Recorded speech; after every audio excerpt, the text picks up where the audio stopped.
Douglas back here for a TV review of Attack on Titan Season 2. We've been waiting so long for this, and it is finally here. The season is over, and I am ready to talk about it. Now, in the time since the first season has ended and the second season's airing, I basically decided to give in. I read the manga, so I am now a seasoned manga veteran of Attack on Titan. I know all the reveals that are coming. We basically revealed everything in the manga at this point. Not going to spoil anything from the manga. I will only talk about the events we see in this season of Attack on Titan Season 2, though I will compare its execution a little bit to the manga, because obviously when it comes to anime there is so much indebted to the manga. Many times the animation are taken right out of panels from the manga, and that is definitely the case with many episodes in this season. This show is very much almost religiously devoted to the manga, which I like because I think that the manga is very good. The season 2 basically kicks off right where we left off in season 1, with the Titans being in the walls, which was the big reveal of last season. And it is a little different from the manga because there obviously is no season split, so these events kind of all just were in a linear path, and they kind of split them up, but they ultimately come around together in basically the same loop. And this basically actually follows the chapter, the first episode of the Beast Titan manga chapter, which is one of my favorite chapters of the manga because it was just a what the F moment when the Beast Titan appeared. And this starts the Clash of the Titans arc, which basically is this entire season is the Clash of the Titans arc. This season I think was pretty good. I liked this season. I think there were a lot of great effective episodes, because I don't know the director's name, I cannot pronounce it, but he directed Death Note and he directed this, and his direction is still just as amazing as it was in the last season. He has such a feel for this kind of show. His way he's able to bring drama out of these conversations, out of the big splashy action scenes, are very admirable. It's a very tough skill to do that, especially in the anime genre. Though I will say I think there are some pacing issues this season, and I think this is a little tough because I think this is one of the weaker arcs of the manga, especially pacing wise. Though there are some backstories that really are not needed. They just feel a little padded because they're trying to fit this into 12 episodes, when really this isn't a 12 episode season if you talk about the Clash of the Titans arc. And it's fine, the backstories generally work, but I think that there is a little bit of pacing issue when you keep flashing back to these moments in people's backstory when we just want to see the action happening in the present. I think that some fans are going to be very disappointed because we don't really get a lot of the highlights that people think that American audiences have taken from the show. Personally, it's not the stuff I go for. I don't really care about Levi as much as many other people, and I care less about Aaron's Titan powers. I focus more on the reveals and the world building. That's what I like about Attack on Titan. Not that Levi and Aaron stuff is bad.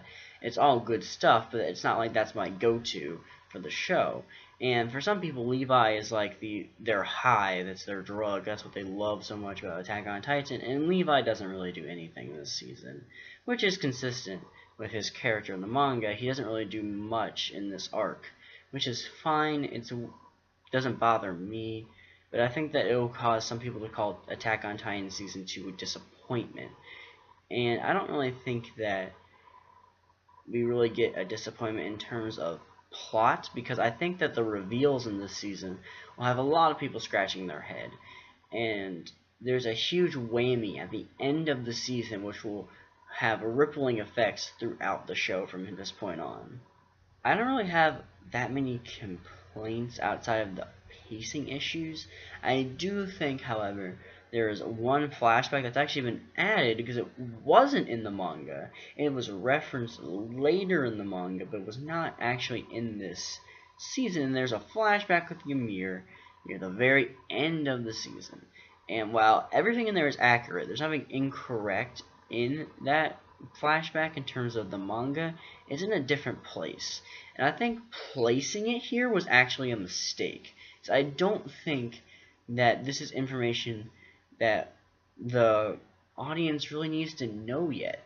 From where I know about the story, where I know the story's going, I don't think this is the right time to add those elements into the story, because they're going to be focusing on a lot of different stuff next season. The next season has a very different feel from the other seasons, and I think it'll be very exciting, because I think we're going to get a lot more of what people like about Attack on Titan next season. However, I think that when you add this element, especially at the end of the season, people are going to wonder about that, and you're not going to have these explanations for episodes and episodes. These things won't get explained till seasons down the line, which is why I don't understand why we set this up when we don't even have the resolution for next season yet. We have the season to set up those mysteries, so why are we starting new ones that we don't need yet?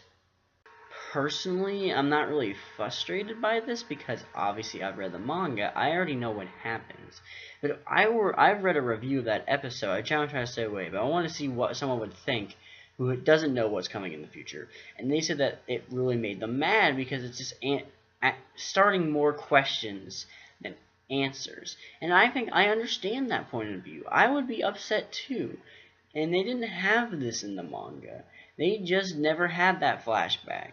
And after that, everything in this is very accurate. And the last 2 episodes really pack a punch. Like, the moment where Eren frickin' uses his Titan ability, which I'm not going to spoil exactly what that is, because its nature is kind of a spoiler.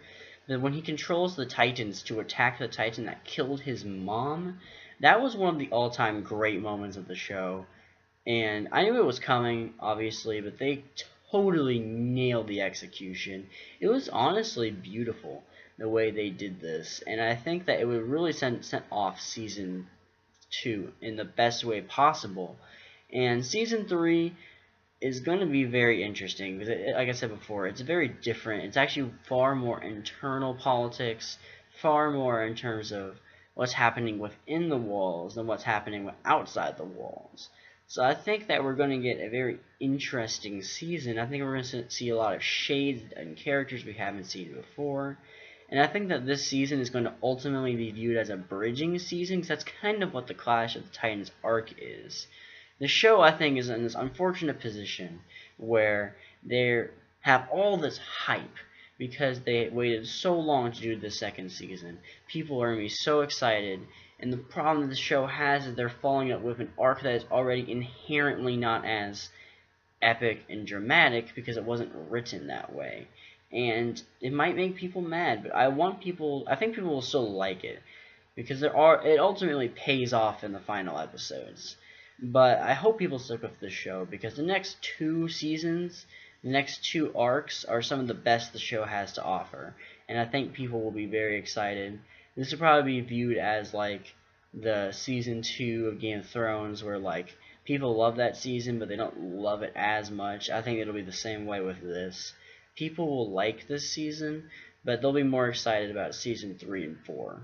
Ultimately, though, I think that's okay, because now we have confirmation that we're going to get Attack on Titan Season 3 next year. We're not going to have to wait 4 years for this. So I think it's okay that they're leading us somewhere, that they're taking us on this roller coaster, ultimately, because we're not going to have to wait so long for these answers that they're starting, because, hey, they're going to pay them off very soon. And I think that this is a really good season of Attack on Titan. If you were excited about the show and you don't go in with the high expectations, then you will like this season. And I'm going to give it an A-. Thank you all for watching this video. If you liked this video, you can subscribe to my channel. Also, what did you think of Attack on Titan Season 2? I know a lot of people have been excited about this. Probably a lot of people haven't seen it yet because they're waiting for that Funimation dub, but screw dubs. Watch it subbed. It's on Crunchyroll. Go stream that. It's so good. You don't even have to have like the membership to watch it right now, because you can now watch it for free. So just go watch it. I might actually put the link in the description. Just go do it and tell me what you thought. Thank you all for watching, and I'll see you next time.